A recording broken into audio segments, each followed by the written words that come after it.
Inilah yang kita akan bahas hari ini.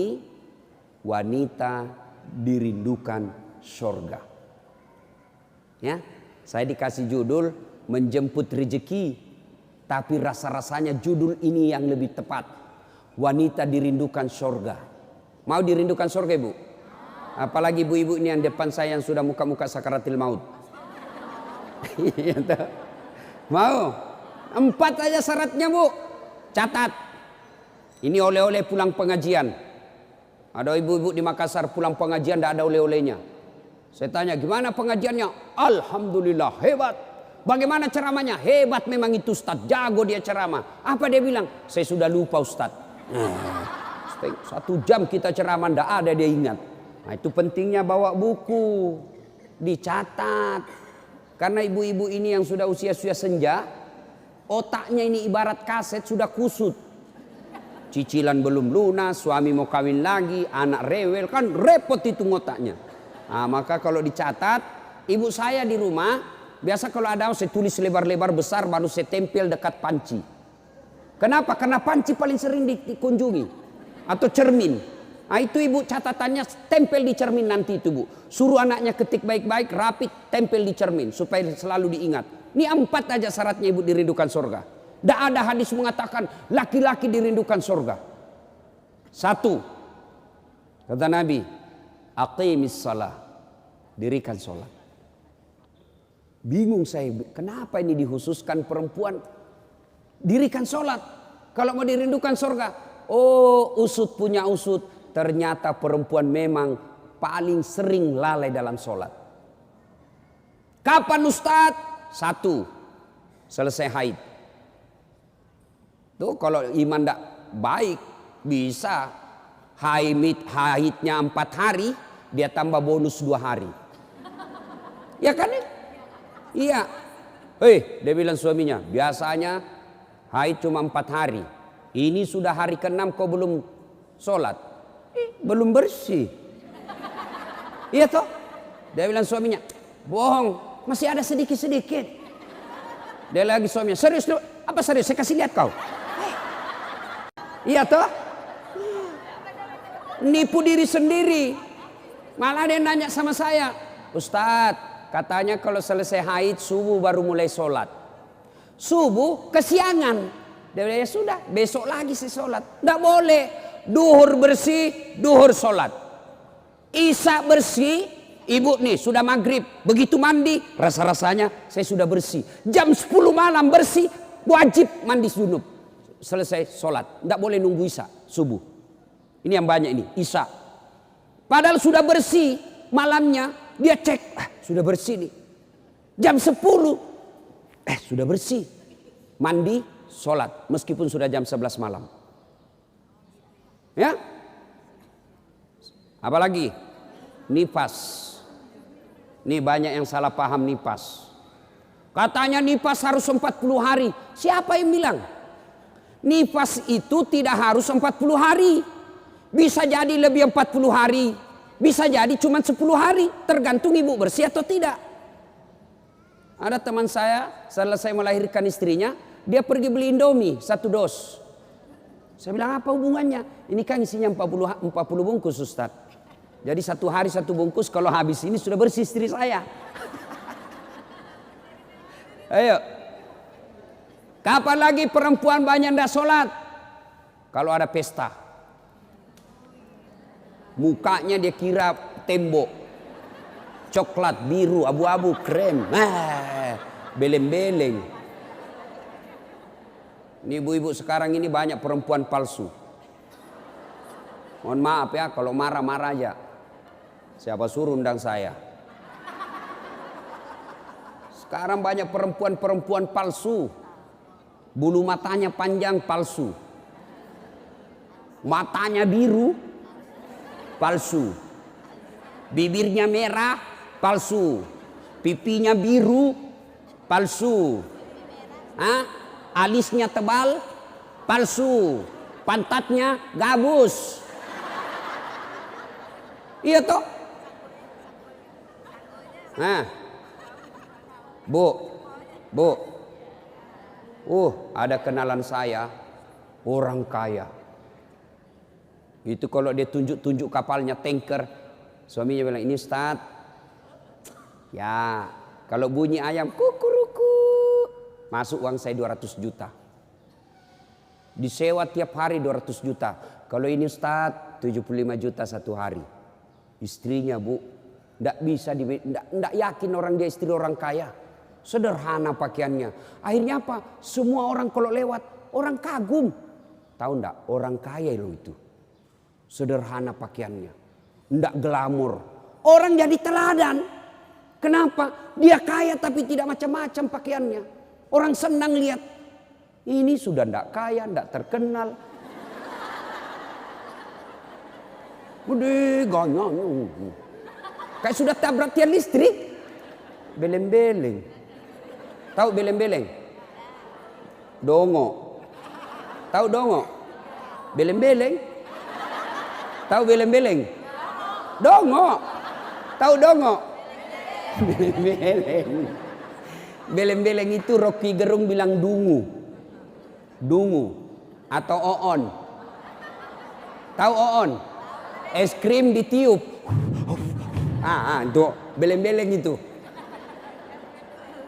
Cuk. Banyak perempuan tidak sholat gara-gara make up. Hah? Make up. Nah. Make up. Shadow. Eyeshadow. Oh, malah ada model baru saya lihat Ibu. Dikasih lebih lagi putih-putih di sininya. Apa bedanya sama belek? Ayo. Sekarang ini kita dibodoh-bodohi sama artis. Memangnya artis idola kalian? Yuk, ada lagi yang lebih beleng-beleng. Dikasih lebih lagi alisnya sini nih. Ada lebihnya sedikit naik. Begini modelnya. Saya bilang kenapa lagi dikasih lebih? Dia bilang seperti artis Korea. Artis Korea baru sudah pensiun. Apa ini dibodoh-bodohi sama make up?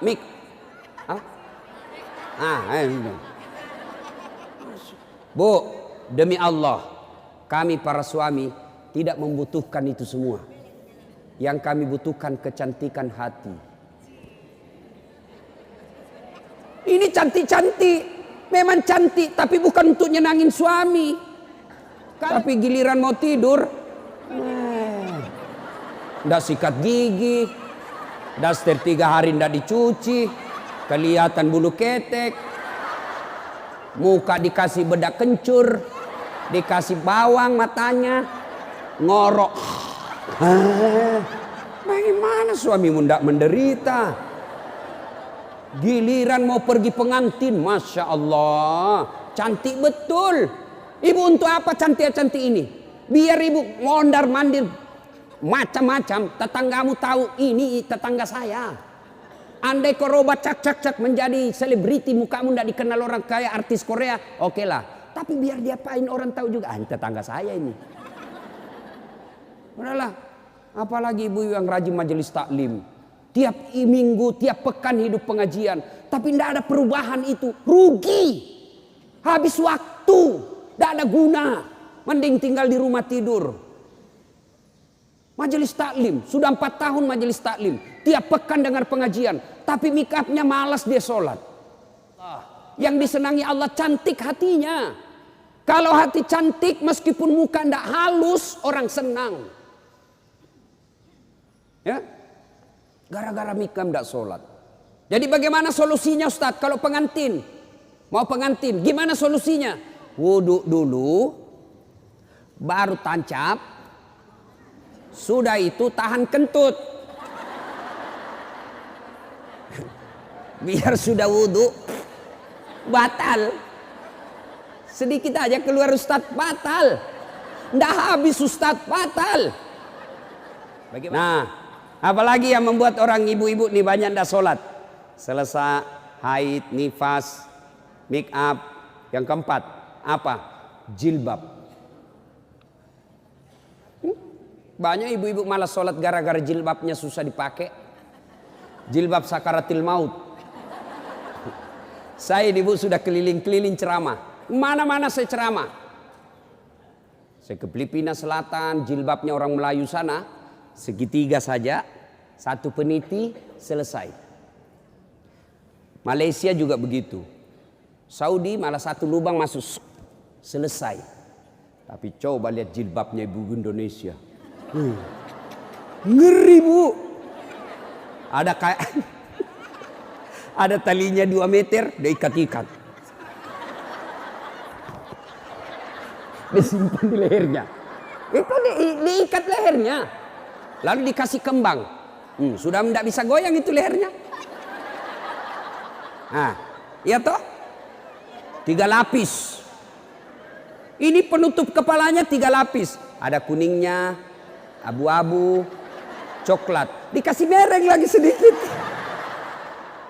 Coba. Lalu ada kayak pohon di belakang. Biasa kalau ada pengganti. Gimana caranya dia pakai ini ya? Nah, sudah diikat lehernya. Pakai pula rok yang sempit. Rok sempit. Jalanlah dia. Dia bilang suaminya, buru-buru bu. Katanya, tunggu sebentar pak. Beleng-beleng. Beleng-beleng. Coba kalau lebar. Kan enak lari dikejar anjing.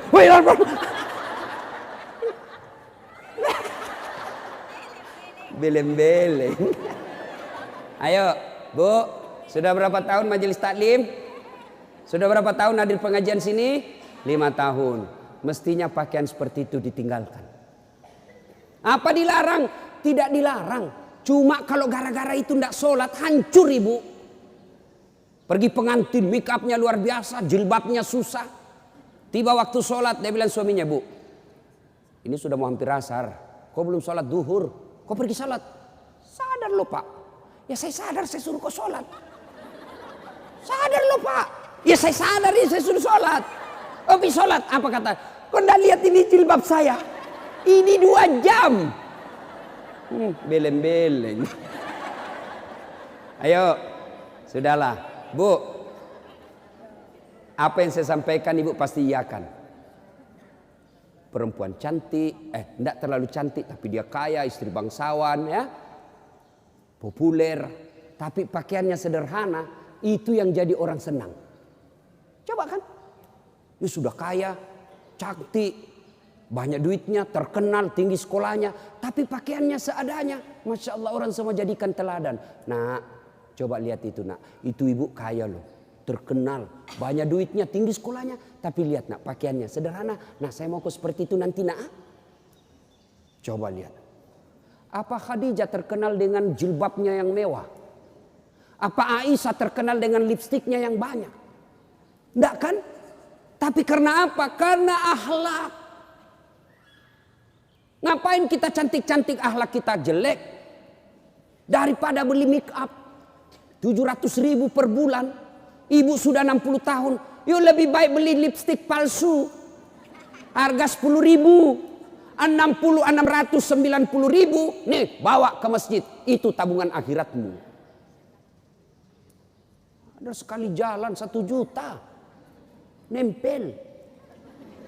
Daripada itu 1 juta. Ada lebih gila. Apa itu? Saya pernah lewat di Makassar. Salon. Gambar jari-jari. Begini. Saya tanya sopirku, apa itu? Ini salon Ustadz. Salon apa? Ibu-ibu gunting-gunting kuku. Apa namanya bu? Dia tahu semua ini. Apaan? 25.000 satu jari. Berarti 10 jari. 250.000. Apa lebih tidak enak itu 250.000 kau tabung untuk akhiratmu dikubur. 250.000 hanya untuk potong kuku. Lipstick 20.000. Eyeshadow 70.000. Ini alis 70.000. Sudah berapa habis duit kita? Ya? Dengar ini yang suka cukur-cukur alis. Laknat Allah kata Nabi bagi mereka yang mencabut dan mencukur alisnya. Tuh, tidak usah baku lihat ibu. Boleh gambar alis, boleh, tapi jangan pakai tato. Ini tato alisnya. Tak haram itu bu. Mau gambar alis silahkan pakai pensil celak. Nggak ada pensil celah Ustaz, cari krayonnya anak.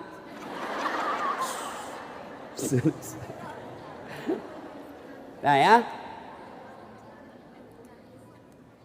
kalau ada pengantin, ibu-ibu silakan make up, tapi jangan berlebih. Jangan gara make up dan jilbab ibu tidak sholat padahal sudah 5 tahun majelis taklim.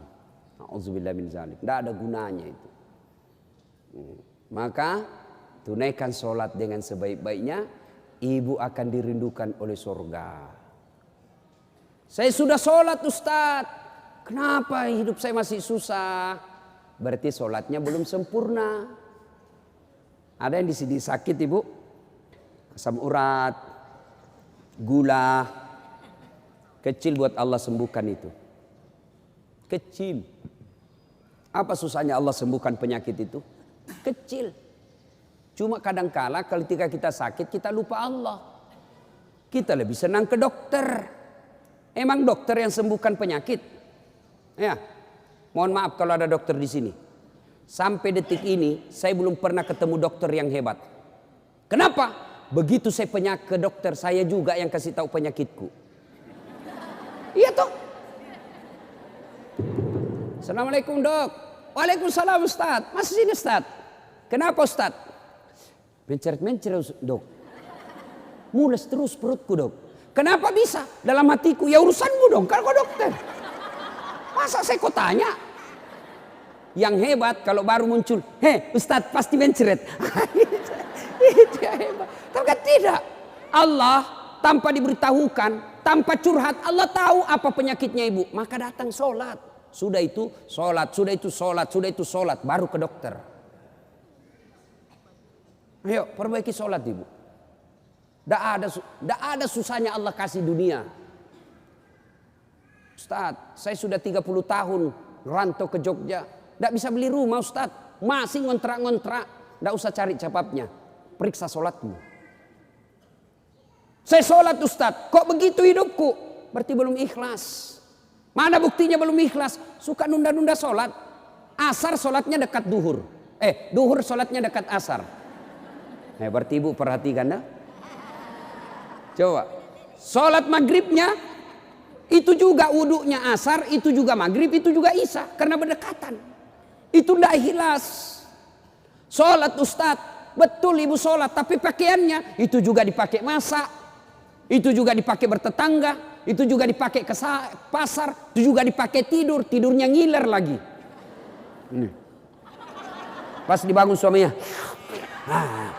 Dipakai lagi sholat. Najis. Pantas 30 tahun sholat. Sholatnya tidak bisa memperbaiki hidupnya. Kenapa? Sholatnya tidak sesuai yang diajarkan Nabi. Saya sholat Ustaz. Betul ibu sholat. Tapi tidak semangat. Allah.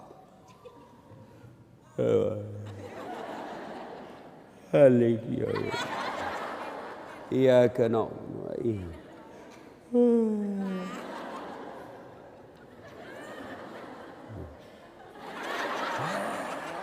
Ada juga yang sholat seperti itu. Ada yang sholat gitu. Allahu Akbar. Sholat kayak ditiup angin.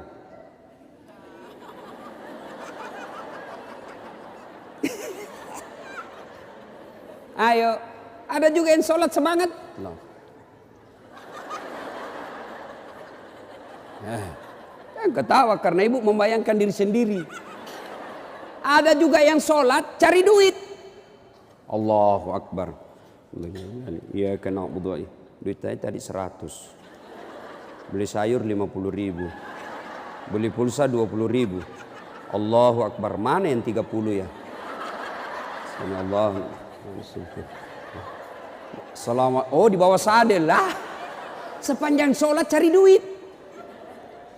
Apalagi ibu sholat sambil masak. Canggih betul ini. Allahu Akbar. Tiba-tiba bau hangus. Allahu Akbar. Pantas 30 tahun sholat. Maka majelis taklim yang baik, majelis taklim yang faedah, majelis taklim yang manfaat, ada perubahan setelah dia ikut majelis taklim. Mungkin sebelum majelis taklim seperti itu sholatnya, pulang majelis taklim tidak seperti itu lagi. Ada perubahan. Ya. Karena juga itu majelis taklim saya lihat lomba baju seragam. Malah ada yang curhat sama saya, Ustadz bubar saya majelis taklim Ustadz. Kenapa? Belum lunas seragam kita, ada lagi yang baru. Itu. Padahal yang mau beli pengat seragam ini ya pengurusnya. Pengurusnya hanya 5 orang aja. Ya, yang kaya-kaya. Ini aja yang berdiskusi 5 orang. Ini jelek mulai kabur, ini ada nih yang baru, ganti lagi. Orang belum lunas diganti lagi. Majelis taklim yang baik bukan yang banyak seragamnya, tapi yang tambah ilmunya, tambah akhlaknya. Itu yang baik. Ya. Perbaiki sholat. Bu ya. Bu. Sholatullah Mullah ala toha Sholatullah salamullah ala yasin habibillah. Biasanya kalau saya ceramah ada air di samping saya. Cari-cari ini dilupa ini panitia. Satu ya. Satu ibu. Sholat. Maka ibu. Halo ibu. Ibu ndak usah cemas kalau anaknya ndak tahu bahasa Inggris.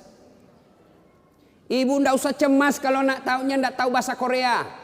Ibu ndak usah cemas kalau anaknya ndak punya kerja, pengangguran. Ndak usah cemas. Yang ibu cemaskan kalau anaknya sudah mau dilamar masih tidak sholat. Itu yang ibu perlu cemaskan. Ya, kan ibu-ibu sekarang hebat betul anaknya Ustadz. Kenapa? Tuh masih SD sudah pintar bahasa Inggris. Apa hebatnya? Banyak yang begitu. Ndak percaya? Ibu ke Inggris. Demi Allah bu, anak-anak di sana baru belajar bicara pakai bahasa Inggris. Apa yang hebat? Banyak yang begitu. Yang hebat anaknya ibu, sampean punya anak, panjenengan punya anak, pergi majelis taklim, pergi ke pasar, anaknya yang masih SMA nelpon ibunya, mantur nuwun bu, ini sudah duhur, bu sudah sholat enggak? Ibu sudah kaya itu. Asar lagi nelpon lagi anaknya. Mak, lagi di mana mak? Masih di tempat kajian nak, masih di tempat arisan. Mak, ini sudah asar. Jangan sampai ibu sibuk ngurus arisan lupa sholat. Itu anakmu yang kaya. Pernah di SMS begitu anaknya bu? Pernah? Paling di SMS, mak kirimi pulsa. Maka ibu dari kecil anak-anak diperkenalkan sholat ya. Mau dirindukan sorga, syarat pertama aqimis shalah, dirikan sholat. Tidak cukup yang 5 waktu, tambah sunnah. Sunnah apa Ustadz? Yang sederhana. 1, sholat sunnah duha. Ibu-ibu, ada enggak di sini yang punya tanah 1 juta hektar? Anda usah 1 juta. 100 hektar ada di sini bu? Ada? Tidak ada. Tapi ibu mau tidak punya harta lebih dari 100 hektar? Lebih dari 1 provinsi. Mau? Itulah sholat sunat fajar. Ayo. 2 rakaat sebelum ibu sholat subuh. Itu nanti ketika ditimbang kata Nabi. Yang 2 rakaat ini lebih berat 2 rakaat ketimbang dunia dan isinya. Tuh sholat duha, sholat fajar. 2 rakaat. 2 rakaat saja bu. 2. Coba. Sudah pagi-pagi. Anak sudah pergi sekolah. Suami sudah pada bekerja. Pekerjaan rumah sudah tuntas. Jam 8, jam 9. Yuk sholat duha. Sholat duha. Bagaimana caranya? Sama sholat sunnah biasa. Bedanya niat. Nih yang biasa ibu-ibu tanyakan. Ustadz apa niatnya? Bu. Niat itu bukan bahasa mulut. Niat itu bukan bahasa lisan. Niat itu di sini. Usolli itu hanya ulama Melayu yang ngajarkan. Mau pakai boleh, tidak mau pakai sah. Coba lihat orang Arab kalau ibu pergi umroh. Coba lihat umumnya orang Arab. Jalan, berdiri langsung Allahu Akbar. Iya toh? Kalau kita kan lama dulu ibu, loading.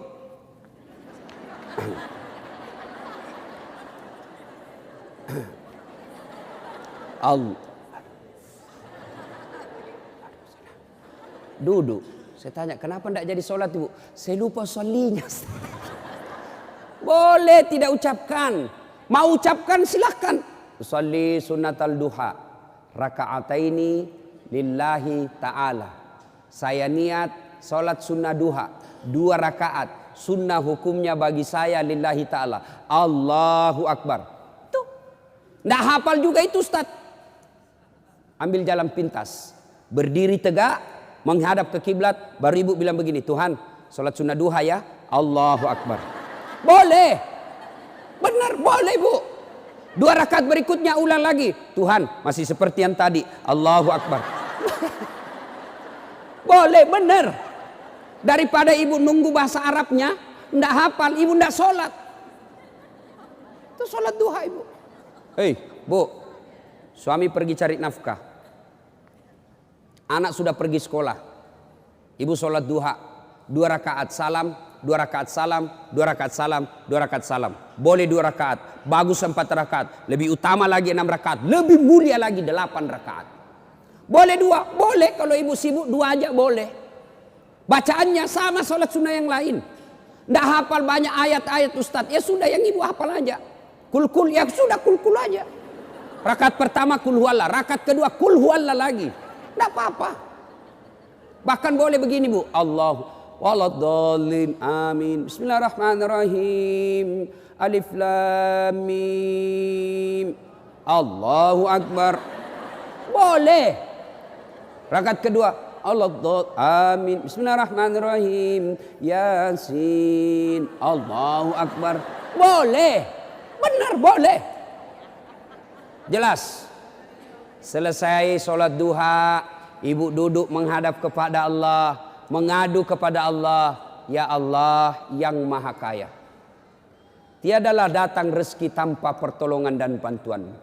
Engkau yang mengatur rezeki suami saya. Suami saya datang pergi menjemput rezeki ya Allah. Jika rezeki suami saya masih di atas langit, turunkan ya Allah. Jika masih dalam tanah, munculkan ya Allah. Jika masih jauh, dekatkan. Jika masih sedikit, cukupkan. Dan yang lebih penting ya Allah, berkahkan. Doa tidak harus bahasa Arab. Banyak orang selesai sholat, baca doa. Tapi dia tidak tahu apa intinya doa. Doa itu tidak harus bahasa Arab. Nih rezeki saya. Belum sholat duha ini sudah keluar. Langsung 2, ada pula rotinya. Masya Allah ya. Coba ibu. Doa, dengar bu. Doa tidak harus bahasa Arab. Doa itu kalau bahasa Bugisnya mapaletu. Bahasa gaulnya curhat. Silakan ibu curhat. Bahasa hati. Bukan bahasa Arab. Ibu bahasa Arab belum lagi salah ucap. Tidak ngerti apa yang ibu baca. Malaikat bingung. Apa maksudnya ini ibu ini?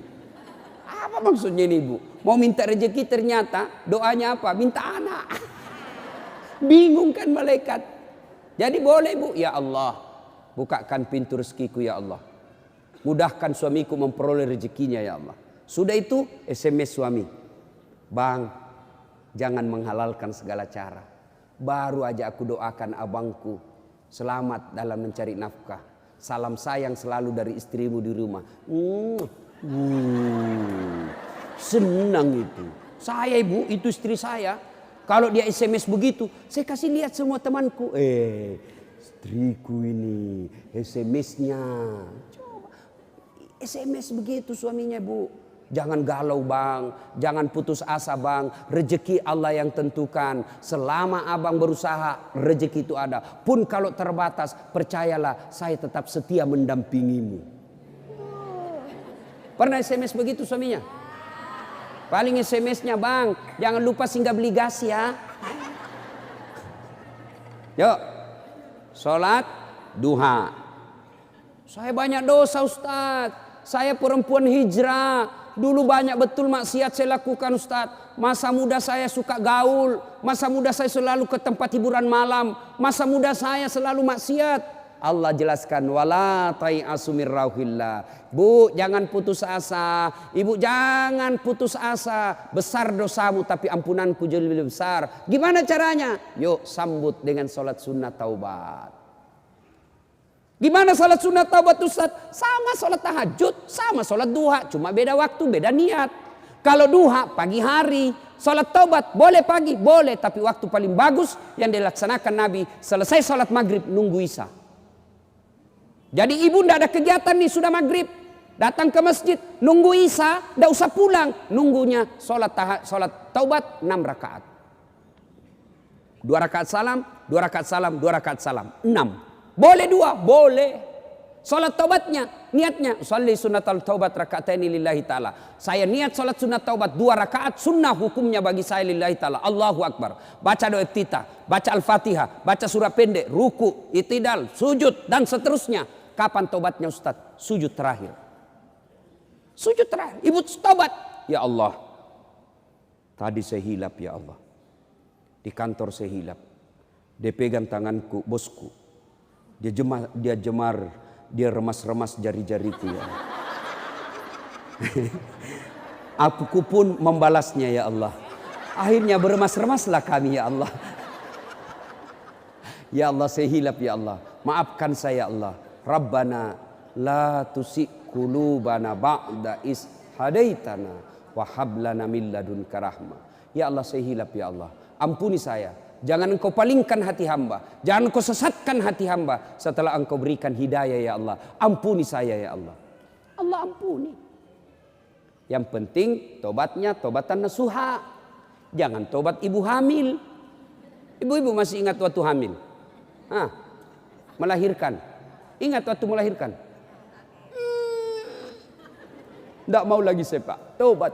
Hancur saya Pak. Tidak mau lagi saya. Terakhir ini saya hamil, terakhir Pak, tidak mau lagi saya hamil. Terakhir tidak mau lagi. 6 bulan kemudian, hamil lagi. Ya, nah banyak jenis-jenis sholat sunnah, tapi lain waktu kita laksanakan, lain waktu kita lanjut. Pertama, dirindukan surga, dirikan sholat.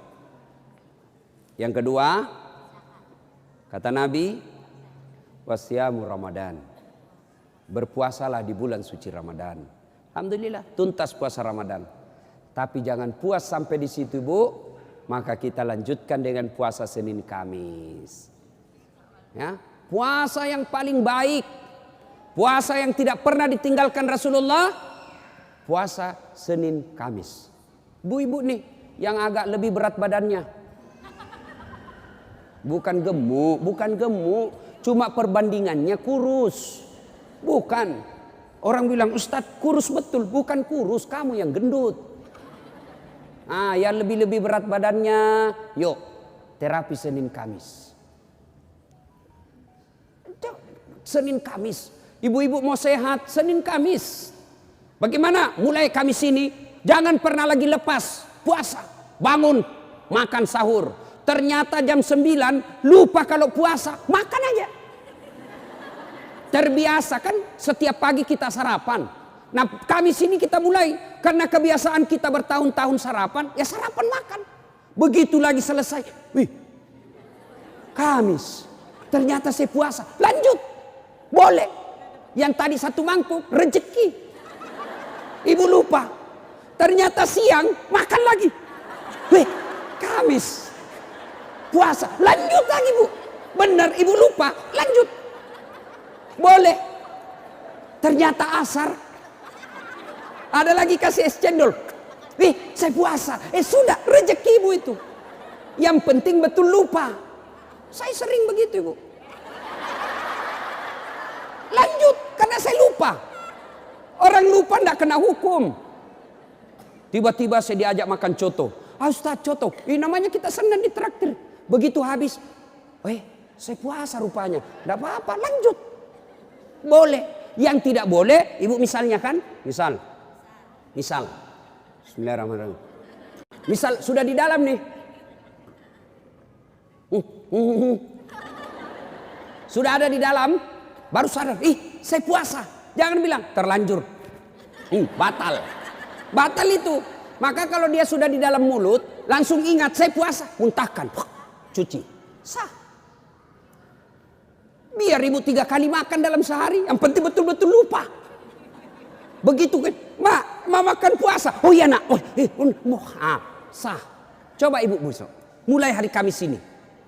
Ternyata jam 10, jam 11 lolos, jam 12 masih bisa, jam 1 enggak tahan. Datang tetangga bawa kue, nyaman lagi. Wah, sudahlah, ya sudah buka. Dari jam subuh sampai jam 1 ibu sudah dapat pahala. Cuma sayang kalau sudah jam 2 rusak, ibu betul-betul imannya lemah. Masa sudah setengah jalan masih mau buka. Tapi pun kalau buka karena sakit silahkan buka. Sudah dapat pahalanya itu. Coba mulai Kamis ini. Itulah yang disebut majelis taklim yang sukses. Ada perubahan tiap pekannya. Ada perbaikan tiap bulannya. Tahun lalu belum biasa Senin Kamis. Tahun ini terbiasa Senin Kamis. Majelis taklim yang manfaat. Ya, Senin Kamis. Yang ketiga. Karena waktu yang sangat terbatas. Ini dirindukan oleh surga. Apa itu? Menaati perintah suami. Ini yang berat ini. Taat sama suami. Ini berat. Bu, berat. Bu, dengar ibu. Ada pada zaman Nabi. Bertetangga nih. Tiba-tiba ibu yang tetangganya ini wafat ibunya. Maka tetangganya datang. Misal nih dia bertetangga. Meninggal ini tetangganya, dia datang panggil anaknya, anak tetangga. Bu Haji, emak sampean wafat. Datanglah membesuknya. Mulai dari sakit. Mohon maaf Bu, saya tidak bisa besuk ibu saya. Saya tahu sakit tapi suamiku keluar. Saya dipesan tidak boleh pulang, tinggalkan rumah sebelum pulang. Pulang yang utusan. Sakaratil maut sudah ibunya, datang lagi. Bu, ibu sampean sudah sakaratil maut. Datanglah kau besuk. Mau sekali tapi mohon maaf suami saya belum pulang. Pulang lagi utusan. Wafat ibunya. Bu, yang terakhir kalinya, bumu sudah wafat. Maka mau dimakamkan, kau datanglah sekali aja sebelum dimakamkan. Apa kata ibu?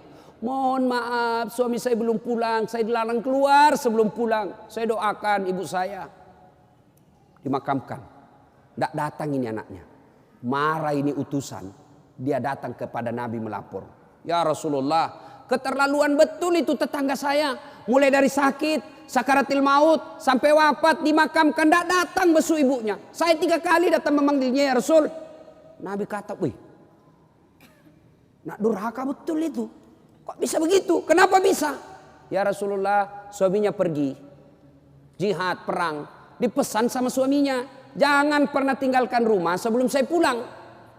Mendengar ini, apakah Nabi marah? Subhanallah, dengar ibu. Subhanallah. Nabi lalu bersabda, alhamdulillah diampuni dosa ibu yang wafat karena punya anak istri yang taat sama suaminya. Masya Allah. Kira-kira masih ada istri zaman sekarang begini? Masih ada. Baru 10 menit pergi suaminya, dia telepon temannya. Datang aja, suami saya sudah keluar.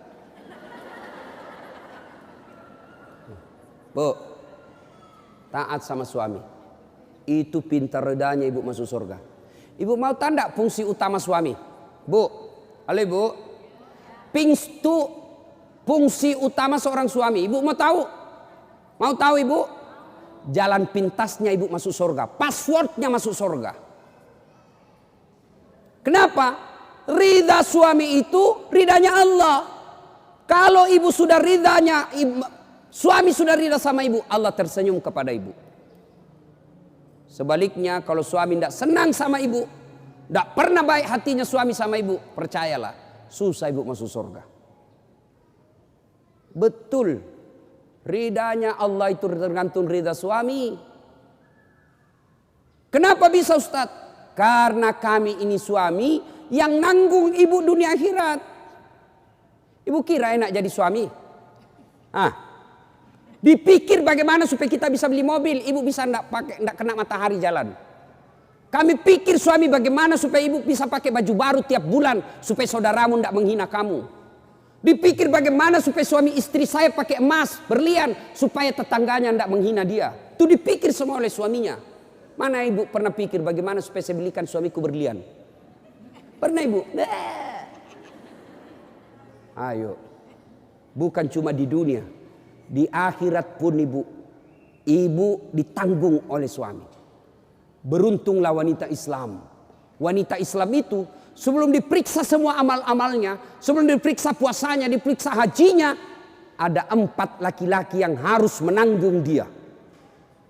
4 laki-laki yang harus menanggung ibu. Siapa? 1, orang tua, bapak. 2, suami. 3, anak laki-laki. 4, saudara laki-laki. Ini 4 yang bertanggung jawab terhadap ibu. Kenapa itu perempuan dia pakai jilbab? Ditanya suaminya, ditanya bapaknya, ditanya anak laki-lakinya, ditanya saudara laki-lakinya. Ternyata ini 4 laki-laki yang tidak beres, maka ibu bebas tugas. Itu enaknya jadi perempuan Islam. Beda kami laki-laki. Biar kami sholat, ketua majelis ulama, hafal Quran, istrinya tidak pakai jilbab, istrinya tukang gosip, istrinya tidak puasa, istrinya tidak nutup aurat, istrinya tidak sholat. Demi Allah, ku ampusakum wa ahliku. Suamimu, nih kau masuk neraka sama istrimu. Ditanggung ibu dunia sampai akhirat. Suamiku tukang selingkuh, Ustaz. Suamiku pemabuk, suamiku tukang tipu, suamiku koruptor. Tidak ada hubungan, dia yang tanggung dosanya. Ibu kalau baik agamanya, tadkhulul jannati bisalam. Kata Nabi, ini 7 pintu surga. Ibu pilih mana yang ibu mau masuki. Tidak ada urusan dengan suamimu. Itu enaknya. Jadi ibu jangan suka ngomel-ngomel. Beruntunglah ibu menjadi wanita Islam. Supaya sekali ngeluh, suami saya Ustaz. Ini lebih parah lagi, dia curhat di Facebook. Ada juga ibu-ibu sekarang suka sekali ungkap aib suaminya di medsos. Di mana di kau? Tak kusangka kau begitu. Kesepian banget, pret. Apa yang begini? Ya, ibu taat perintah suami. Paspornya ibu masuk surga, tidak suami. Tapi kalau ibu durhaka sama suami, susah. Perempuan sekarang kan banyak yang tidak hormat sama suaminya. Ketika Nabi Isra Mi'raj kan diperlihatkan. Masuk Nabi surga, Masya Allah banyak betul penghuni perempuan. Begitu Nabi masuk neraka, na'udzubillah min zalik, lebih banyak lagi perempuan di neraka. Lalu ditanya Nabi sama sahabat, kenapa bisa begitu ya Rasul? Ada 2 kelemahan perempuan. 1, tidak bisa tahan mulutnya cerita kejelekan orang. Yang kedua, dia tidak taat dan tidak mensyukuri suaminya. Itu sebabnya. Kalau ibu pandai mengendalikan mulut tidak cerita orang. Yang kedua, taat sama suami. Gampang ibu masuk surga. Cuman kita kan ini penyakit kita. Datang begini masih gosip tuh. Damai tapi gersang.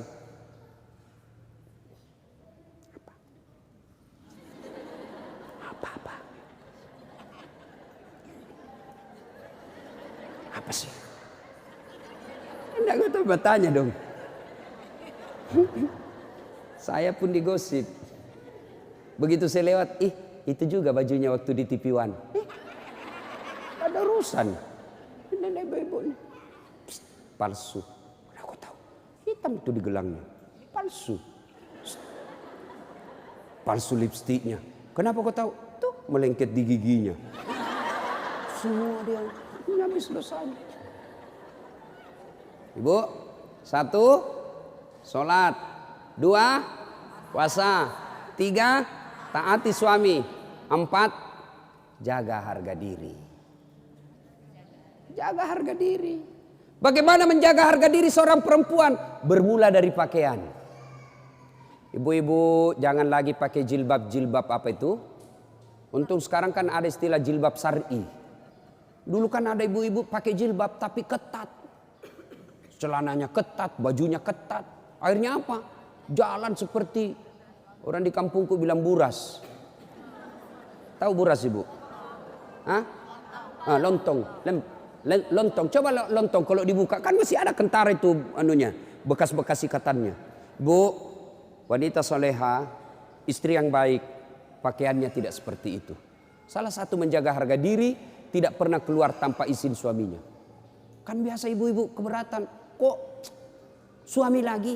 Tapi ingat ibu, ridanya anak ada sama ibu.